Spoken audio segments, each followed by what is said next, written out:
Listen, what you just saw there, all right, simple words. Say this with me. Say the word go.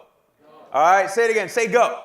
All right, look, it's a simple word, simple command that has an action that has so much to it, but in that one word, we're going to spell it a little differently today.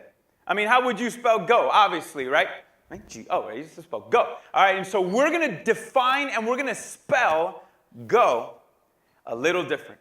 Now, what we're doing, guys, what you see here, we are actually wrapping up a series called We Are the Church. And so we like to start, we like to unpack this idea. And so what we've been doing, we like to do this every once in a while, at least once a year, throughout the year. We like to take a minute and stop and to reflect on the purpose of what is the church, why do we do what we do? Because if we don't understand why we do what we do, then why are we here? Right? Why are we here? I've been asking this question at the beginning of every service over the last 2 weeks. Why are you here? Don't answer out loud. But why are you here now? What is the church important to you? Is church important to you? What does it mean to you? Like you, not, okay, well, you have this answer that's this, umbrella answer. No, for you. If I can put a mic in front of you, don't worry, I'm not going to do that. I'm like, oh, I showed up at the wrong day. No, I'm not going to do that. I ain't going to do it. No, I'm not going to do it. Like, do it to him, do it. No, I'm not going to do it. I ain't going to do it. Look, if I could put a mic in front of you, what would you say? Think about that. Why? Why are we here right now? And so the reason why we need to answer that question, guys, is because there are too many people out in this world that don't understand why we exist, why we do what we do. There is a lot of people out there that do not understand the purpose of the church, and if anyone is to understand the purpose of the church, it ought to be church. And so we've been defining, guys, things in this way. We've been saying that church is bigger than a building. It's more than a program. Say people. It's people. It's the person next to you. It's bigger than a program. It's about people. That's why we say, who is the church? Sometimes we say, what is a church? So that's maybe a bad question to ask. Not just what. Answer it this way. Say, who is the church? We are. It's people. People is what make up the church. Yes, programs are wrapped up. Yes, buildings kind of can be, don't have to be a part of it. But it is always, always about the people. And it's always for them. And I sound like I must, say the emancipation program, whatever it means, it's by the people, for the people. I was like, I'm sounding like a little civics teacher real quick. All right, so look, it's not by the people, for the people. That's what it is, though. It's for the people. And so one of the things, guys, that we were looking at also is this statement that the largest generation in American history today, all right, 35 and under. So if that's you, 35 and under, all right, if you missed the cut, we love you anyways. It's okay. All right, but look, hold on. If you're 35 and under, 80%, that is the largest living generation in American history. Right now, people 35 and under. All right, largest generation in American history. You ask them the question I asked you. What is the church and is it important for you? 80% of the largest generation in American history will say, church is not important. Church, I don't need it. I'm good. Only 20% say, have a favorable view, like a positive view, like it matters. The other's like negative, like not only is it, it's not important for me. I don't think it's important at all. I think the world will be better. We wouldn't miss it if all y'all just shut down. We wouldn't miss it. That's the idea. It's 80%. And now we need to know why. Why we do what we do, because a lot of them, and I don't blame them, and some of you are here probably, and you're probably one of the 80, but you just here though. I'm going to say, yeah, look, be honest, I don't know. I came with my friend. I came with my parents. I came because I got to be here. It's ain't important. If I had a choice, I'd be home. If I had a choice, I'd be doing something else with my Sundays or with my other days. And so I understand. I get it because you know what? I struggle with that. I struggled with that too. And I lived this thing, all right? I've lived this life my whole life. And so for some of it, maybe it's just, maybe poor experience, maybe it's just a bad history, maybe a lot of those 80% that have a disfavorable view of the church, they define that, not because they've stepped into a church, guys, because 80% of these people have either barely attended or barely stepped into a church or have never at all. And they are defining their experience, or they're defining their perception based on their parents' experience, or based on, guess what, the interaction of other Christians. And I'm like, ooh, Bro, you a Christian, you go to church, and this is you? Yeah, see, I don't need it. You know, we the same. We don't need it. I don't need the church if it's not making a difference in your life, so why do I need it? You know, why do I need it if it ain't making a difference in yours? Why do I need to show up? And so the thing, guys, is this is why we want you to know, we are the church. We are. I mean, I've heard it said that you are going to be, I'm talking about Christians now. I'm talking to somebody, if you a believer in Jesus, UTGC fam, all right, listen. I'm talking to you. So I've heard it said this way, that you are the only Bible that some people will ever read. You are the only Jesus some people will ever see. And you are the only church that some people will ever get to experience. You. You are. Not me, not this. You. And that's why we want to say that we are the church. Guys, we are all in this together. It is so easy for us. Even me too, I've done this. It's so easy for so many people to say, hey, well, Pastor, that's your job. That's kind of the point, right? That's kind of why, we give you the money to tell people about Jesus, so I don't got to, right? This isn't like a republic, right? That you just vote for somebody and he votes for you and you just kind of live your own life, right? You just kind of do this. Hey, he's my representative, right? He's doing all the work. I'm just here doing my life, right? I'm doing me. He's, no, it's not like that. We're all in this together. We all have a part to play. And so we've been looking and backing this down, breaking it down. How does it mean we are the church? Last couple of weeks, if you missed any, you can review. We've been talking about our vision. What's the vision of the church as a whole and how we define the vision here. Last week, we talked about our values. What should the church value? And how, as a church, do we define our values? And so we've been doing that because, again, we need to know what this is when we step outside. And today we're going to talk about the core of it all.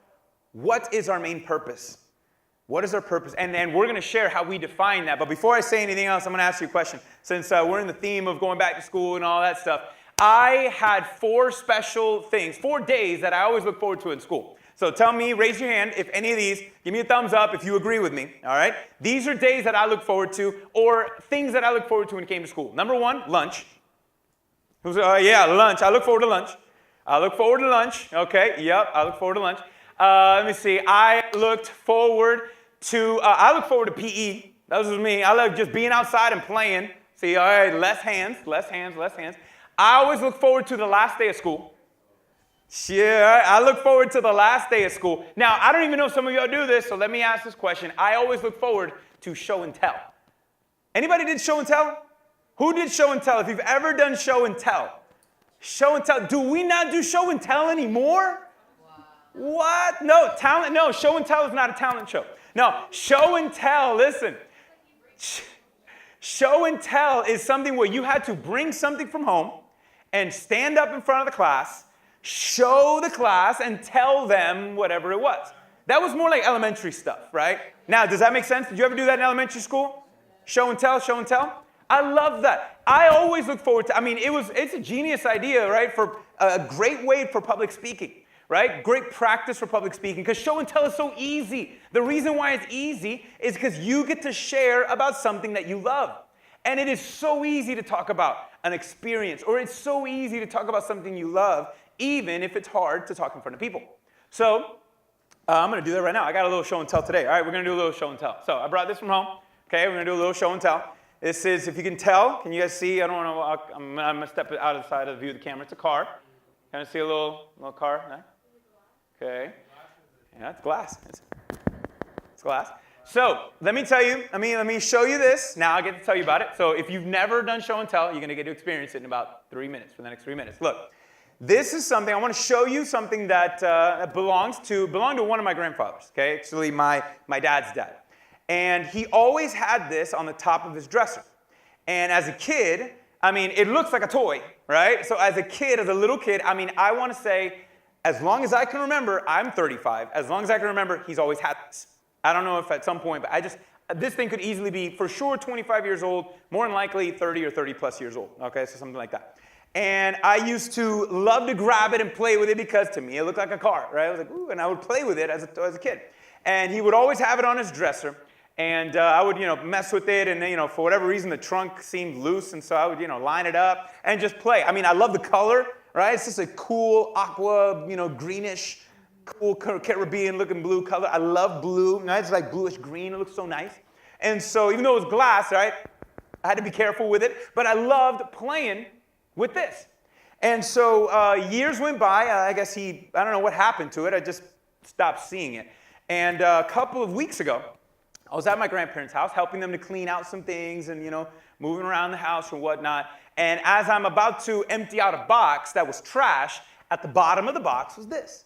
And I freaked out. I'm like, oh my gosh, it's been years, right, since I've seen this. And I pulled it out. I'm like, oh, this is it. And, it reminds me of, it reminds me so much of my grandfather. By the way, it's a Ford Mustang. I mean, if you know, and you'll love it, you like cars. I kind of, sucker for the Mustangs. I like those. It's a Ford Mustang. It's a classic Mustang.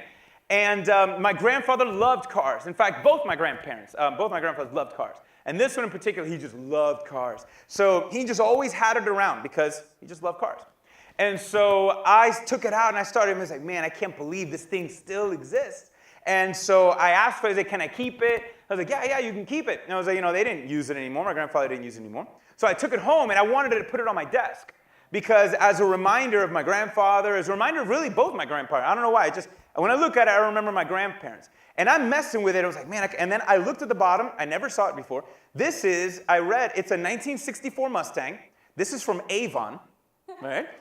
And it's aftershave. It's an aftershave bottle. I had no clue. And then I'm like, wait, it's a bottle? And then I messed with the trunk that was always loose. And I'm like, oh, it's a tool. It's a top. Oh, my gosh. And it smells. Look, this thing is 35 years old, and it still has the smell inside. If you want to, you want to see it? If you want to smell it later, see? It still has the smell inside. I'm like, oh, this smells like my grandfather. I mean, this thing is 35 years old. I mean, literally, when I smell it, I smell both my grandparents. I mean, that's just what it is, in a good way. It's like, that's a weird statement to say. I smell my grandfather. But anyways. And so, right? And so it smells like them. I was like, yo, this is cologne. This is aftershave. Oh, my gosh. I was even more in love with it. I thought it was so cool. So cool. And so now it just sits on my desk, and I get to see it. Now, I just got to be on top of my kids so they don't play with it, and they break it, whatever. Like I used to play with it, but hey, whatever. So that was that. Right? And so that was show and tell, right? Hey, I did a good job. All right, so that's what show and tell was. When you were in school, you got to share. Now, look, I didn't have a script for that. I just shared an experience, something that I just knew. It was easy. I didn't have to memorize any of that or the structure because it was something that meant something to me, so it was easy to talk about. Even though we're little kids, guys, we love show and tell, though. We all do show and tell.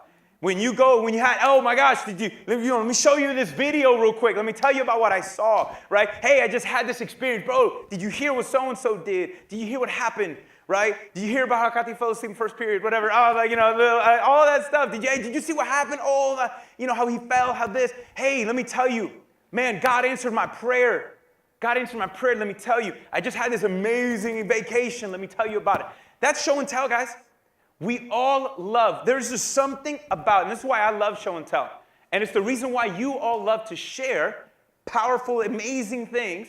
There's just something about sharing an experience with someone else. It's an amazing experience to share your own experience. It's fun. There's just something about it. Like I say, man, I love this so much. I just want you to I know you couldn't be there. I know you couldn't have done it. But I just want you to at least imagine that you were there and just so we can share this experience together. And so when it comes to now the church and when it comes to Christians, guys, listen. When it comes to the church, we are also called to show and tell. We are called to show and tell the world the good news of what we call the gospel of Jesus Christ. We are called to show and tell them, show them what God has done, the difference he has made in our lives, and to tell them not just what he's done with me, but that he can do it through you. We are called to show and tell them of a God who lives, who loves us, and is able to work in our lives. Show and tell. And so I got a Bible verse I want to share with you guys. This is, if we can put it up, this is in the book of Romans, chapter 10. Yep, Romans chapter 10. Now, before I read it, let's just read it out loud. We'll read it together, and then I'll add something. How then will they? Now, when he says they are talking about non-believers, people outside of the church, people who don't know about Jesus. How will they know, or how will they call on him in whom they have not believed? How are they to believe in him whom they have not heard? How are they to hear without someone preaching? How are they to preach unless they are sent? as it is written, how beautiful are the feet of those who preach the good news. So, little backstory, guys. This book is written by the Apostle Paul, okay, a couple decades after Jesus. And we have all this documentation to prove and show, look, this guy lived, this happened, okay, accurate. And he is trying to write to Christians in Rome, speaking of a letter to the church of Rome, to the Romans, okay? And he understands, and his message to them, in fact, the whole message of the book of Romans, it's Paul trying to show them, if you read the whole book of Romans, it is Paul trying to show them and tell them how God is, who God is, how amazing he is. Earlier this year, we did a series right after Easter called Romans chapter 8, where we broke down Romans chapter 8, that whole chapter. And it talked about all the benefits that we have in Christ, that when you are now a believer, there's no more condemnation, that forgiveness is so pure and over the top, that there is nothing you can do that ever can stop, God from loving you. It's an amazing experience. And so the whole Romans, in all of chapters 1 leading up to chapter 10, he is showing them, telling them who God is. And then he challenges them. It's not good enough just to know. It's not good enough just to know. Because, see, here's the thing. There's a lot of other people who don't know. There's a lot of other people who don't have what you have. And he knows, when he tells them, how are they not going to know if you don't go? How are they not going to be able to call out on a God who they don't even know exists? How are they going to be able to pray to a God that they don't even know actually can hear prayers and desires to answer prayers? How are they going to know to believe in Jesus and receive salvation if they have no clue what Jesus ever did? How are they going to call out to God and be saved if they don't realize that they are sinners in need of a Savior? How are they going to figure this out if we keep it to ourselves? We can't keep it to ourselves. We got to be willing, like I said, to show love and to share life and to show and tell who God is, what he's done. We can't keep it to ourselves. And Paul was not pulling punches, because when he was talking to these Christians in Rome, he's telling them, guys, there's a bunch of people in your nation, in the city of Rome, that need what you have. And he knew what he was asking them to do.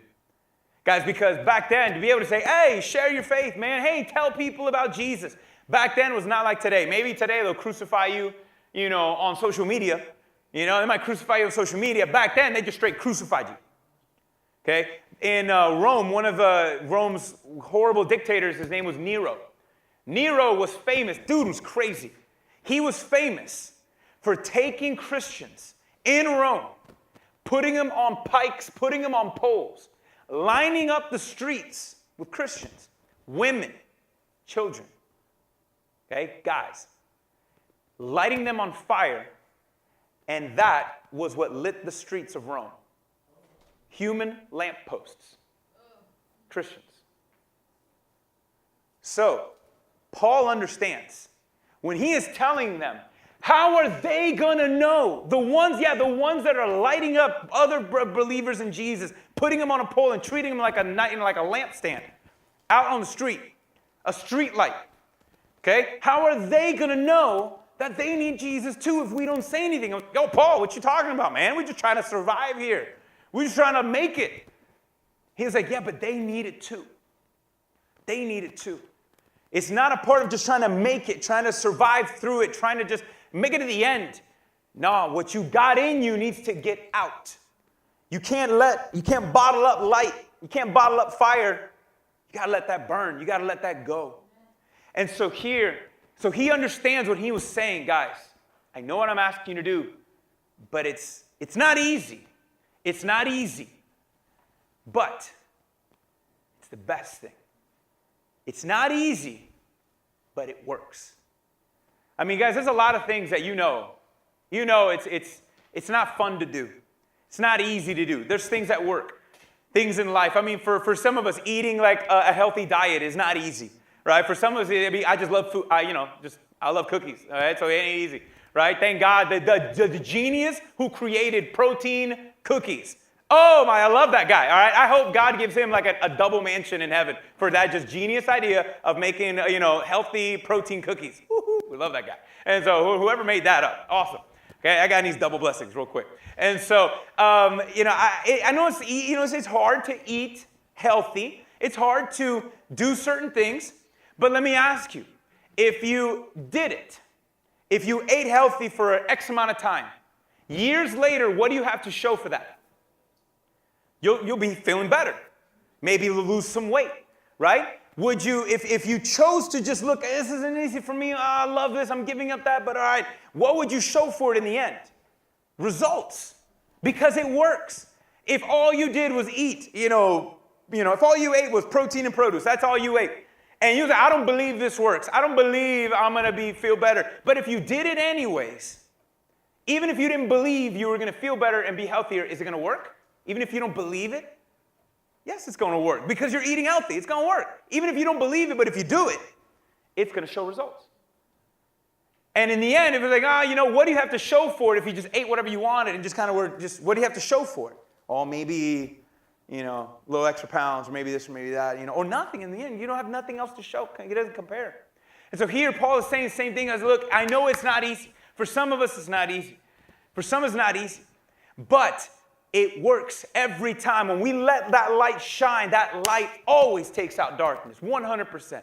Lights up every shadow that there is. But you can't keep it to yourself. You can't keep it to yourself. And look at the phrase when he says here. By the way, he's quoting. I'm going to read to you. I don't have this on the screen. Let me read it to you. Because he's quoting here, as it is written. What does that mean, as it is written? He is reading from the book of Isaiah. Paul is reading from the prophet Isaiah, who lived hundreds of years before Jesus.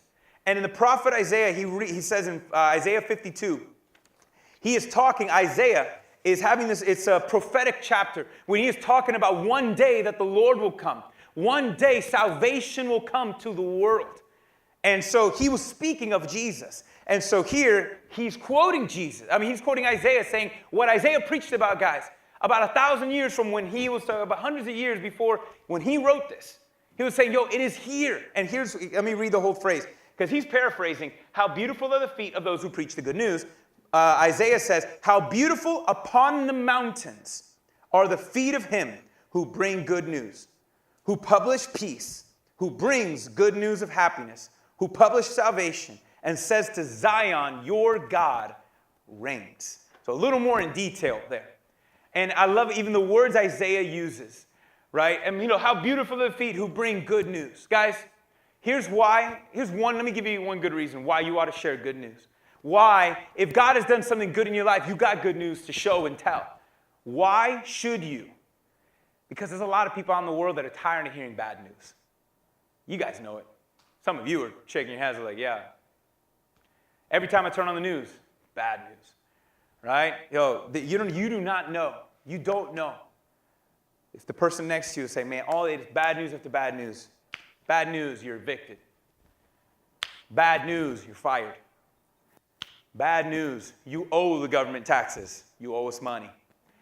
Bad news, all right, your AC went out. Busted. Bad news, okay, radiators busted in the car. Bad news, your kid is suspended. Bad news, your daughter's failing. Bad news, bad news, bad news. Bad news, mom's leaving. Bad news. Guys, there's too many people. There's an abundance of bad news out there. There's just somebody just dying for someone to say, I just want to hear something good for a change. I just want to hear good news. I haven't heard good news in a bit. And guys, there's a need out there. And I love even what did Isaiah say? Because Paul just said, how beautiful are the feet. And why did he say beautiful? Look, all y'all beautiful. Okay, y'all good looking people. All right, everybody beautiful. All right, but beautiful, like what does it mean beautiful are the feet? Who those? If you were down in the dumps, and you all know it, you've all had somebody, when you were down, you were out, you were frustrated, somebody just came next to you and just either loved you, listened, encouraged you, gave you that little pep talk, whatever it was, and you, in your eyes, bro, oh my God, thank you, right? Thank you for that. Thank you for that. Amazing. Thank you for that. And when Isaiah now, he just says, hey, blessed are those on the mountains. You know what that is? Hey, that means that we have to, are you willing? Are you willing to go, even to climb heights, to go where people are? Look, as a church, The church the church, unlike anything else, there's no institution in the history of mankind that has changed the world. Changed the world, has had an impact on popular culture and everything aspect in culture and society and life than the church has in the last 2,000 years. All right, that's debatable. But you know why that's happened? Because see, the church, every time the church makes a difference, every time the church, people, again, who is the church? We are. And so every time when the church, people, stop settling for people to come to us and we go to them, world changes every single time. The world changes every time. We cannot be somebody just to say, I'm just going to live my life. I'm just going to do this. I'm going to do that. When an opportunity pops up and somebody asks me, all right, I'm there for you. No, the church never changed the world waiting for people to come to them. What did Paul say? Blessed are those, right? The feet of those who preach the good news, meaning, you are going. Isaiah, you are going. What did Jesus say? Go. You go. Go. Show them. Tell them. That was literally what Jesus told them to do. You know that was Jesus' command to the church. Show and tell. Tell them everything that you've seen, everything that you've experienced. Tell them. Show them who I am. Show them. That's it. And you'd be like, all right, how beautiful are those with the feet who preach? I highlighted preach for a minute. Because maybe some of you are saying, but dog, I can't do what you do, man.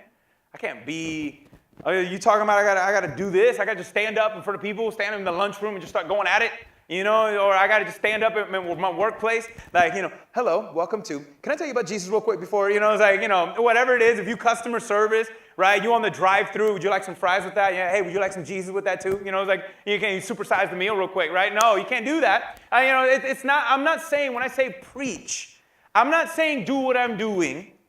It's as simple as share your experience. Tell them. Show them. Tell them. By the way, do you guys know that that's all God asks of you? Sometimes you're like, man, I've tried to, man, I don't want to, because if I get into a debate with somebody brings me up something like this, bro, the last time it was ugly when I talked about Jesus, then somebody was telling me, well, what about this, and what about that, and what about this discovery, and what about this, and bro, it was like, oh my gosh, I don't know, and then I feel like a horrible Christian for not knowing the answers. Oh, he's going to go to hell because I did this, I failed, Guys, listen, here's the good news. Let me give you some good news. Do you guys know that you are not called? You are not called to have an answer for everything. No one, I don't. It's okay. You are not called to answer everybody's objections to their faith. You know what we're called to do? And the Bible says it, God says it, His Word, Peter says it, in fact. You're just supposed to tell people why you believe. Show and tell them your experience. Why do you like, whoa, what about this, and what about that, and what about the cosmos, and what about this planet, or what about that, and this evolution, what about, I don't know about any of that, bro, to be honest. Let me just tell you, though, this is why I believe. That's all you're called to do. That's all you have to do. In fact, when we were at youth camp, I was in the lobby paying for some stuff and I saw this thing on the box. It was so cool. I was like, oh, man, that's beautiful. He says, look, God doesn't need defending. You don't need to defend God. You're just called to seek to understand Him. That's it. God doesn't need defending. God needs understanding. And as long as we understand why we believe, that's it. You show and tell the world. It makes the biggest difference. But again, how will they know? How will they know if we don't go? Guys, how will they know if we don't go? And when I say go, I'm putting it on y'all today. Listen, I'm talking, look, if you hear you don't believe and whatnot, and you're kind of there halfway on the fence, all right, just kind of sit for a minute, because I got to be a little more serious for everybody else, because this is for you. This is this church family here. When I say go, I'm not saying it's going to be easy. When I say go, I ain't saying it's going to be messy. When I say go, it might be like some of you might want to turn and go the other direction. Because like, this is too much. I got it. This is so, and maybe it's like, I don't get it. This is too much. I don't understand it. Look, don't overthink it.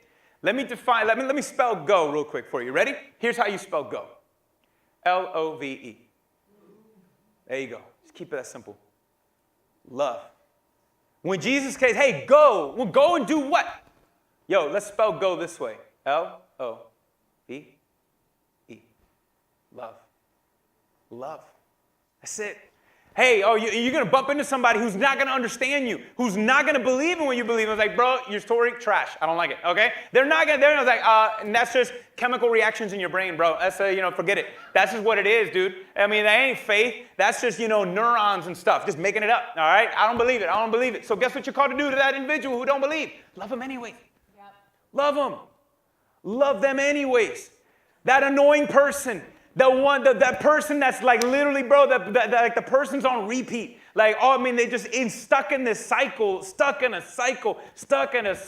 that they just don't break from. You just wish that you could just power drive them up, DDT them, see if just something knocks loose or right back in place. Because, oh my gosh, love them.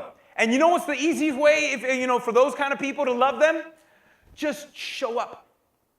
Show up. You don't have to, maybe you don't always have to have, guys, when God says go, beautiful are the feet who those to preach, those can be in words, through words, but guys, you know that how many of you ever heard actions can also speak louder than words too? And so for some people, just show up. I was like, I know I'm going to tell them something. I know they're not going to listen to me. I know they're not going to hear me. Just going to hang in there. That's love too. That's love. That's probably one of the best ways to love somebody is just at least show up. Be present. Love. And he was like, well, all right, Pastor, I'm busy, man. I got way too much already. You don't know my kids. You know my life. You know my this. I got way too much going on. Well, look, let me tell you. I think I got this on the screen. Listen, your vocation and your location does not cancel out your mission to share the gospel. Your vocation or location does not cancel out the mission to share the gospel. Meaning, it doesn't matter where you are. It doesn't matter where you are. God can use you to love an individual. God can use you in your act of kindness or whatever, words, deeds. No matter if you're at school, at home, on the bus, here, at work, and drive, anywhere, online, whatnot. God, your location does not cancel out your mission, and neither does your vocation, meaning what you do. I'm like, I'm a student, man. I'm just a student. You know how many times God has wrecked a school in the positive because it was just one student who was willing to stand up and go and say, I'm going to do something. I'm just going to do something. I'm just going to love people. I don't know. You know how many times? Do you know how many times a workplace environment has been influenced? How many bosses have been saved? How many coworkers? How many families? Because, see, it's not about a vocation, guys. I grew up and a lot of people just limited, all right, well, to live out this gospel, to do this means I got 4 options, I guess. I guess I got to lead worship, or I guess I got to preach like I'm doing, or I guess I got to be a pastor or a Sunday school teacher. Those are my options. Man, no. I was like, man, we are called, listen, this is a mission, all right? God is calling us. And calling each and every one of us to be covert in all that you do. I love spy movies. Anybody like one of those? I love those spy movies. I haven't seen the Mission Impossible yet. I heard it's like awesome. I love those spy movies, right? Yeah, 10 out of 10 I heard. I love those, movies like that, right? Where they again, Mission Impossible. It's just so, random stuff. Back in the day, I used to love the A-Team, right? Same thing. A-Team, 80s stuff. Y'all don't know about the A-Team. Y'all don't know about the A-Team, all right? That was some good stuff. I would love the A-Team. And so I love that stuff because it was so exciting to say, oh man, just doing this, going against all the odds, accomplishing this mission. And so when it comes to this, guys, listen, hey, you're a student. Well, God's calling you to be the best student you're being, but while you're being a student, you got your ears open, eyes open, because you covert. You're there, like a little double agent against the enemy. Just because you're, it's because like, what was Superman? He was, a mild-mannered reporter by day, Superman by night. It's like, you're not just a student. You're not just an employer. You're not just an employee. Guys, every step that you take from here and you start walking, every time your feet hit the floor, listen, when you wake up and roll out of bed, the second your feet hit the floor, you guys are on mission. Amen. Right. The second your feet hit the floor, every step, you're on mission. I've heard this one guy, his name is John Cannon John. Can we put it up? He says, hey, you want to go on a mission trip? Walk next door. You want to go on a mission trip? Walk next door. You want to go on a missions trip? Hey, go across the hall, go across the cafeteria, and go talk to that one kid. You want to go on a missions trip? You can go hop on a plane and go around the world. Yes, and we're called to do that. I've done that 3 times. Amazing experience. If you haven't gone on a missions trip that really stretches you, you ought to. Okay? Love it. And we're trying, as a church, we're trying to organize those to give you opportunities to go to the world and to tell them about Jesus, to share your story. But you don't got to wait for that, because, see, those are short term. You stop what you do so you can do that for like a week or for 3 days or 4 days. What about the rest of the year? Amen. What about the rest of the year? You want to go on a mission trip, walk down the hall and go into your kids' room and read the Bible with them. Yes. Kids, walk down the hall, go to mom and dad's room and ask them, Mom and Dad, can we pray today? Amen. Go walk. You want it to every step you take. You're a believer in Jesus Christ. Every step that you take, you're on mission. That's a missions trip. Yeah. Because, see, this world is temporary, guys. Amen. We're visiting now. We're just visiting. Because home is different. Yes. You guys know you're on mission with every step you take, wherever you go. Every step you take. And there are people out there who need to hear the good news. And all it is as simple as this. It's love. Love. In fact, Jesus said, the mission is this. Tell the world, show and tell the world. Let me show you how we define the mission. Can we put our mission statement up? This is our mission statement, how we as a church choose to define our mission. How are we going to show and tell the world what God is? By the way, if you've hung out a few services of ours, this might sound familiar. We end our services always declaring our mission statement, because this is why we're called to do what we do. So this is how we define our mission as a church. We exist to raise and restore and renew and release others into a new life in Jesus Christ. And so here, see, we exist, first off, we exist because of what God has done in us. Amen. And see, all of this, we are not the ones doing the raising. We're not doing the restoring. We're not doing the renewing or the releasing. This is the Lord through us. Amen. Because when we desire to show the world and tell him through our lives what God has done, God does this through us. And so when we say raise, what does that mean? It means what it means. God uses us to be a hand up. That he helps us, not just to make bad people good, but like some say, to make dead people alive. To raise them to new life. To raise them, they were asleep before, and now they've been awakened because of the love of God. That's what he calls us to raise them. To raise them out of their circumstances. To take them from where they are to where God has called them and destined them to be. That is to raise individuals. It takes effort to pick something up, but it's the Lord who is doing the pulling. We just got to be the hands and feet to grip. Amen. When we just put our hands on that and just grip, he pulls through us. And so that's to raise others. That's salvation. To see people, also believing in Jesus. To restore them. God wants us to use us, guys, to help people to restore peace.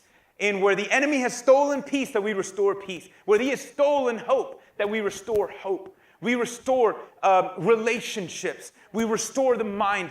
All these things, that we restore love in an individual. We restore happiness and joy where there was none before. That's what it means to restore.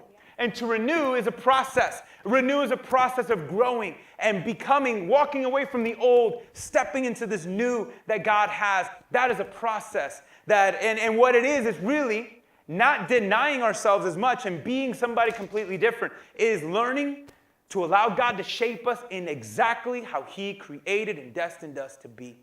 And the last one, to release. I love even this word.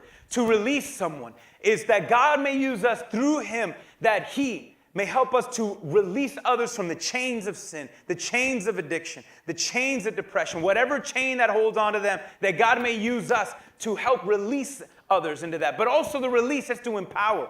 Is to just release you like an arrow, like a slingshot.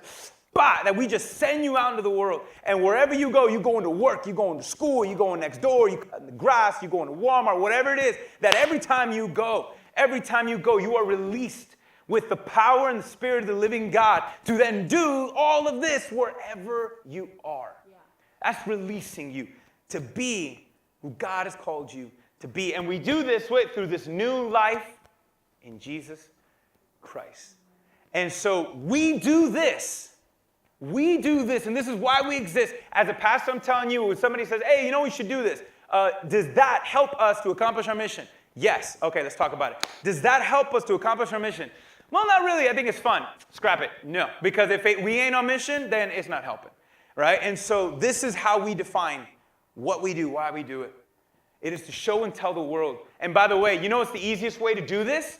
It's to show how God has raised you into new life. Show others, tell others how he has restored you, how he has restored your hope and your peace and whatnot. Go and tell and show others how God has renewed you. And how before you used to, man, this is what I thought happiness was. Bro, I'm just a new person. Things are just different now. Show and tell them how he has renewed you. Show and tell them of the chains that he has released you from. Show and tell them. How do we do that? By just show and tell. Show and tell. Your experience. Not mine, not someone else's. Yours. Guys, your story is more powerful than what you think. Because it's God in you, yo. It's God in you. Don't be afraid to tell it. Don't be afraid to tell it, because why did I say this?